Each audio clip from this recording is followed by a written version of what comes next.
Greetings and welcome to another episode.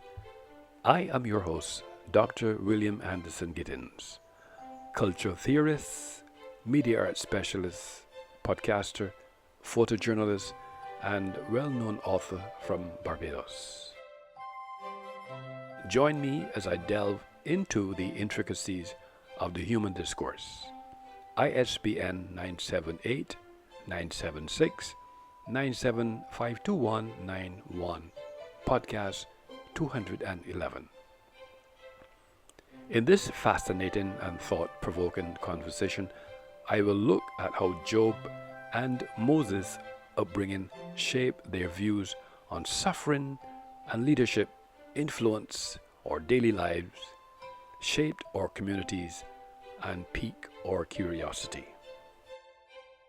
Listen carefully as we embark on this exciting adventure together. Since opinions and experiences are connected, altering one can have an impact on how others view the world. The mental model that humans use to interpret events is called perspective.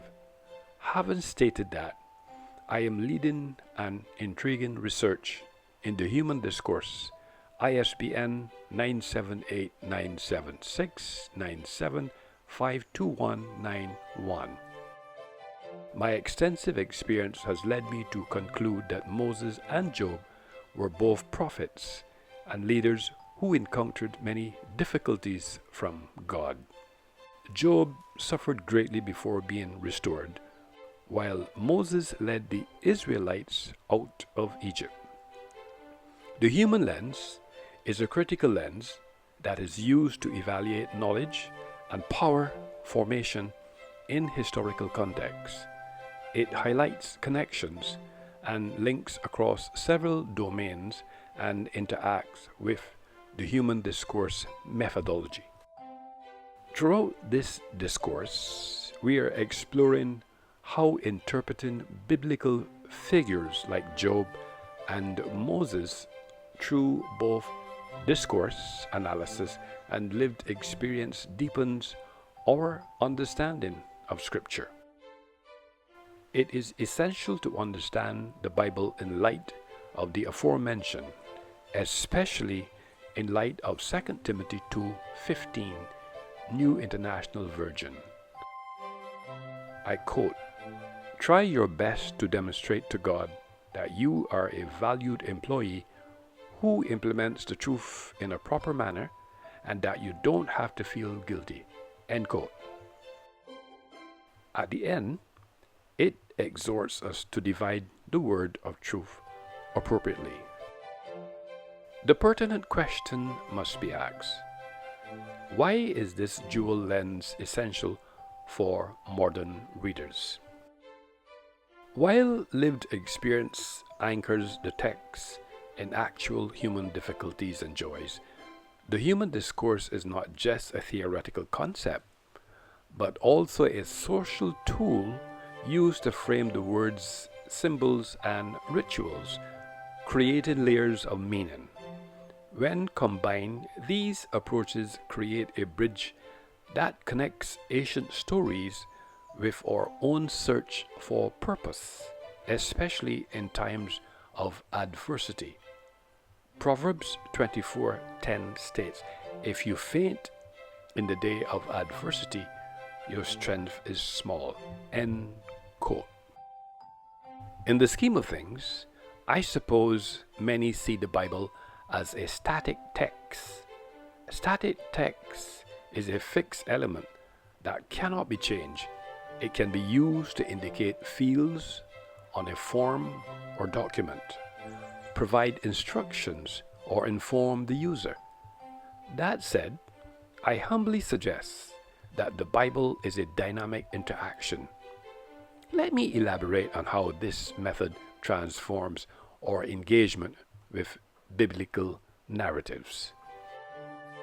When we analyze Scripture through discussion and personal experience, we move from passion reading to active embodiment. To put it in context, active embodiment uses movement, and sensory experiences to improve understanding and memory, whereas passive reading just includes taking it in the text. Biblical stories shift from distant history to practical guides, offering strategies for resilience and spiritual growth, much like a manual for navigating hardship. We must also be cognizant of the fact that God speaks today in various ways. Hebrews 1:1. In the past, God spoke to our ancestors through the prophets at many times and in various ways. Verse 2. But in these last days he has spoken to us by his Son, whom he appointed heir of all things, and through whom also he made the universe. Verse 3. The Son is the radiance of God's glory and the exact representation of his being, sustaining all things by his powerful word. After he had provided purification for sins, he sat down at the right hand of the Majesty in heaven. Verse 4. So he became so much superior to the angels as the name he has inherited is superior to theirs. But above all, through the scriptures, which are active and alive, according to BibleGateway.com. After much meditating on the aforementioned text, I found that's a powerful image. As we transition, let's anchor our conversation in historical context. How do the backgrounds of Job and Moses inform their approaches to leadership and suffering? In context, biblical characters Job and Moses had contrasting ideas about suffering and leadership. Moses placed more emphasis on divine calling and intercession, as seen by biblical accounts such as Exodus 3:10 and Exodus 33:12-23. Moses placed a high value on divine calling and prayer, freeing the Israelites from slavery. Exodus 6:6-7, Exodus 14:14, and seeking protection following idolatry. Exodus 32:30-31. Than Job did on individual piety and divine justice. Job 1:9-10. Job examines personal piety and divine justice, casting doubt on God's justice and character, and contesting the notion that suffering results from one's own guilt. Job 34:5, Job 13:3. Historical context, leadership, and suffering in Job and Moses. Absolutely. Context is key throughout this discourse. Moses was born into Egypt society, raised among the elite, and educated in Pharaoh's court. Acts 7:22 highlights his formal training. In contrast, Job lived in Uz, Job 1:1. In this context, it's likely near Edom, guided by tribal customs and wisdom drawn from everyday survival rather than structured schooling. As a cultural theoretician, I am aware that disagreements over the precise location can be impacted by cultural factors, but that culture is not the only cause of them. People's perceptions, interpretations, and responses to location issues can be influenced by culture, which can result in cooperation or conflict. Cultural values pertaining to identity, tradition, or land ownership, for instance, may influence placement disputes, according to Jeremiah 49:16-18.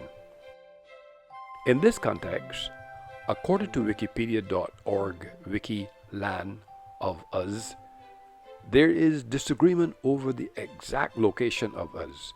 Some writings place it in Edom, while others claim it is closer to Syria in the north. According to the book of Job, Job lived in Uz. The daughter of Edom is linked to the land of Uz in Lamentations 4:21, implying a relationship between the two. Other biblical scriptures, however, refer to Uz as a territory distinct from Edom. According to Exodus 18:14-27, Moses' leadership was shaped by institutional knowledge. Essentially, the Bible stresses that in order to serve God and lead a meaningful life, it is crucial to gain knowledge and information, especially spiritual knowledge. Proverbs 2:6. The concepts of wisdom, discernment, and the importance of experience in learning are all tightly tied to the idea of accumulated knowledge within a community or tradition, even when the concept of institutional knowledge may not be articulated explicitly, according to watermarkwaves.com. Conversely, Job's wisdom emerged from lived experience. To put it bluntly, Job's journey demonstrates the depth of God's wisdom by examining theodicy. According to Plato.stanford.edu entries, theodicies, a theodicy is a philosophical attempt to justify or defend God's goodness and power in the face of evil and suffering in the world. It essentially tries to reconcile the existence of evil with the traditional theological view of an all-powerful, all-good, and all-knowing God, and the boundaries of human comprehension. Job discovers along his travels that wisdom is a gift from God rather than the outcome of information gained on earth. Job 28:12-28. His wisdom is shown in his humility and acceptance of God's sovereignty. The narrative highlights the value of having faith and having faith in God's purpose despite adversity. Job demonstrates the strength of faith via his wisdom, Job 12:16, which is a reaction to his personal experience. How did these backgrounds influence their responses to suffering and their leadership styles? Moses developed a strategic, organized approach using systems learned in Egypt to guide the Israelites. Acts 7:22. Job, lacking such frameworks, leaned on integrity and relational wisdom. Job 19:27. Though my skin be eaten up, yet I will see God. This verse demonstrates Job's unwavering faith and commitment to God, even in the face of unimaginable pain. Job 19:27, Job 29:1-2, and Job 31:1. This distinction is like comparing a CEO trained at Harvard to a self-made entrepreneur, different sources, but both effective in adversity. That analogy really clarifies their divergence. As we move forward, let's examine their pivotal encounters with the divine. How do these moments reflect faith under duress and the role of doubt? Divine encounters and the role of doubt. Both Job and Moses face God in an extraordinary way. Moses through the burning bush, Exodus 3:1-14, Job through the whirlwind, Job 38:1. These events symbolize transformation and chaos, respectively, and highlight faith as an evolving response, not blind certainty. It's fascinating that both express deep uncertainty. Moses questioned his worthiness in Exodus 3:11, and Job pleaded for answers in Job 7:20. How should we interpret these struggles with doubt within faith traditions?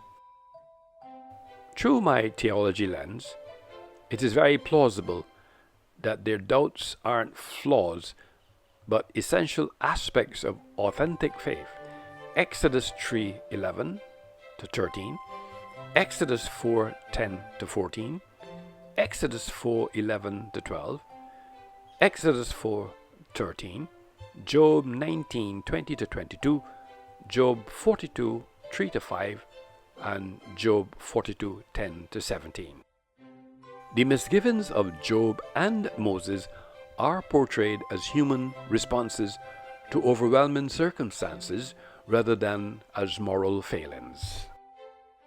They highlight God's grace and tenacity while illuminating the conflict between faith and skepticism.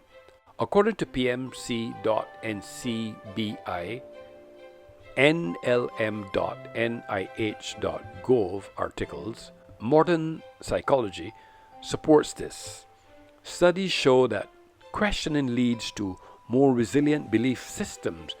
By wrestling with doubt, Moses and Job model a faith that is robust, adaptable, and open to growth, a lesson that remains relevant today. The aforesaid insight sets the stage for our next segment. Let's turn to their everyday lives. How did balancing spiritual missions with family and societal obligations shape their spiritual development? Balancing spiritual calling and daily life. Moses juggled leadership, family, and exile, marrying Zipporah, raising children, and shepherding in Midian. Leader and mediator. Moses led the Israelites out of Egypt and served as a mediator between God and the people, relaying God's commands and instructions. Exodus 4:25 to 26. Zipporah, Moses' wife, circumcised her son Gershom.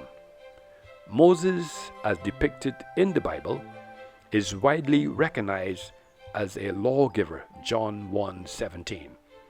As the leader of the Israelites, Moses acted as a judge and counselor in Exodus 18:13 to 27, resolving conflicts and offering direction and teaching.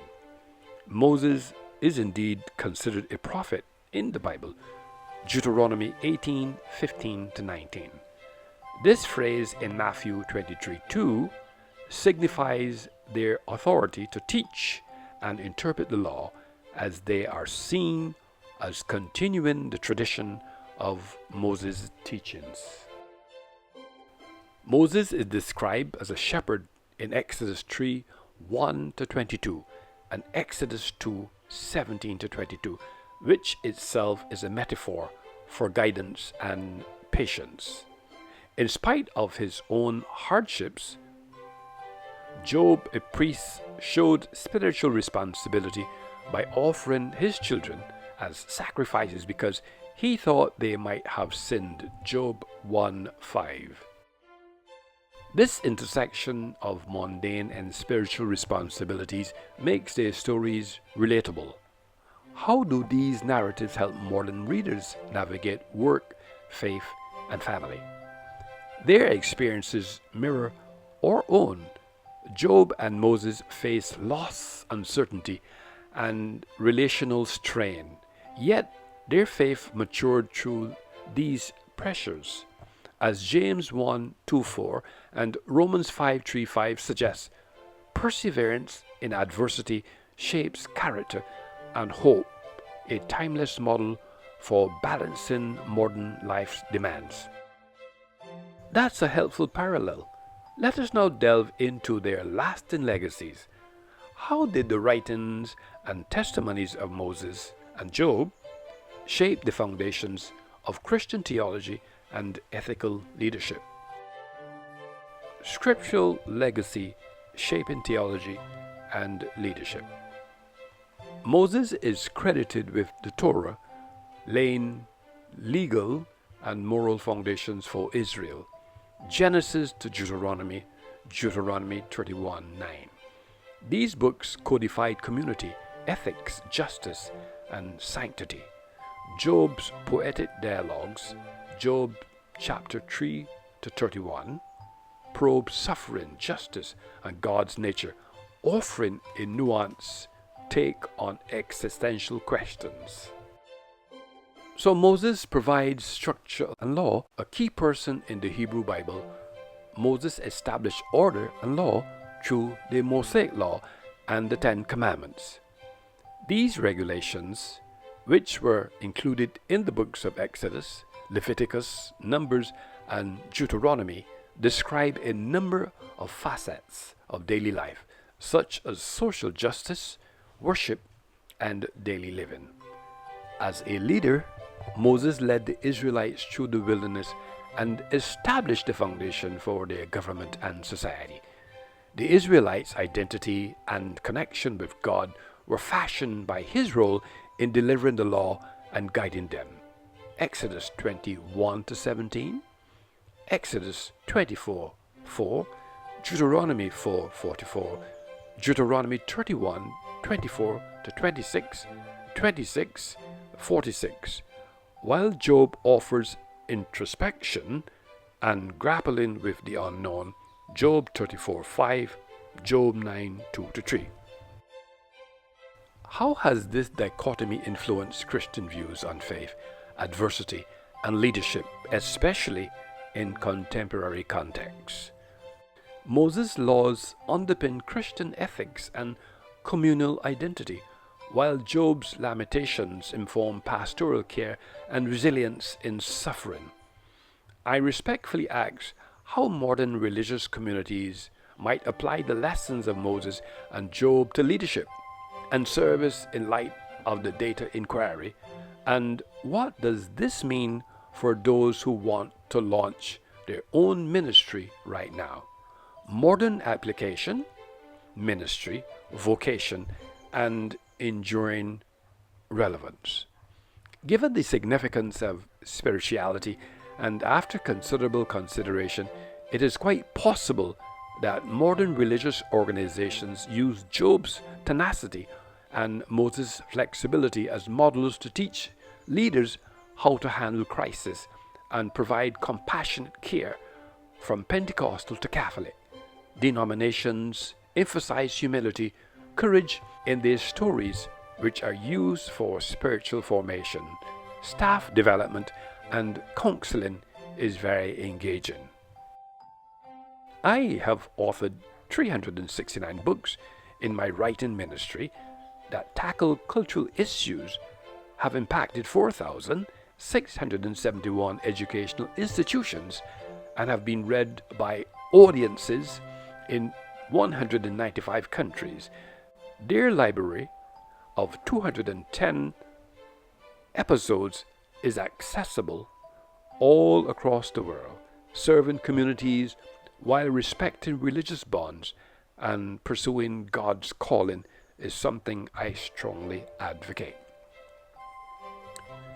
With such diverse models, how can individuals discern their own calling or ministry in light of these biblical patterns? Introspection and involvement in the community are essential. In the same way that Job and Moses each answered God's call in a distinctive way, contemporary believers can also find their gifts. Moses first exhibited hesitancy and skepticism, questioning his abilities and the work at hand as demonstrated in Exodus 3:11. Ephesians 4:11-13 encourages people to match their particular skills with the needs of their communities.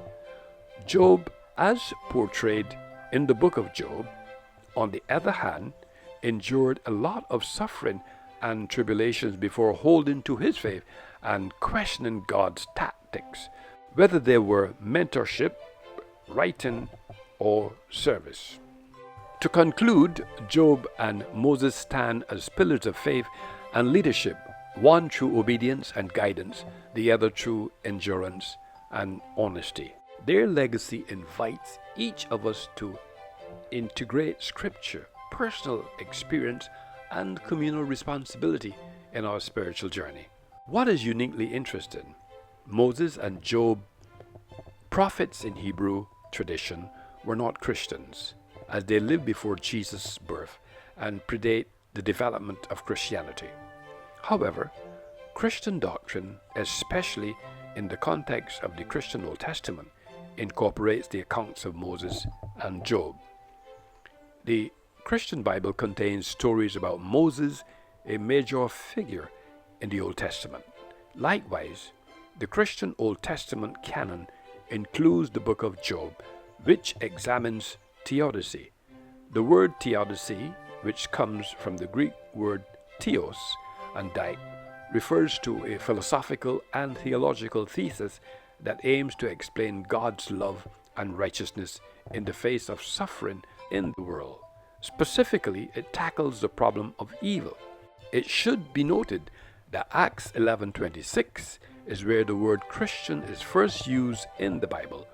Barnabas led Paul to Antioch, where they lectured for a year before being recognized as Christians. In the end, this Bible study not only deepens comprehension, but also cultivates a greater appreciation for human speech by analyzing and interpreting biblical characters like Job and Moses using discourse analysis and personal experience, which ought to enhance our comprehension of the Bible. In conclusion, Job and Moses are fundamental examples of faith and leadership. One was formed via obedience and guidance, while the other was formed via tenacity and moral rectitude. Their legacy encourages us to incorporate scripture, personal experience, and group responsibility into our spiritual journeys. Keep moving forward and applying the biblical passage from Proverbs 3:5. I quote, "Trust in the Lord with all your heart and lean not on your own understanding. In all your ways acknowledge him, and he will make your path straight." Additionally, by participating in another stimulating Bible study with the church and the senior pastor. May God bless you.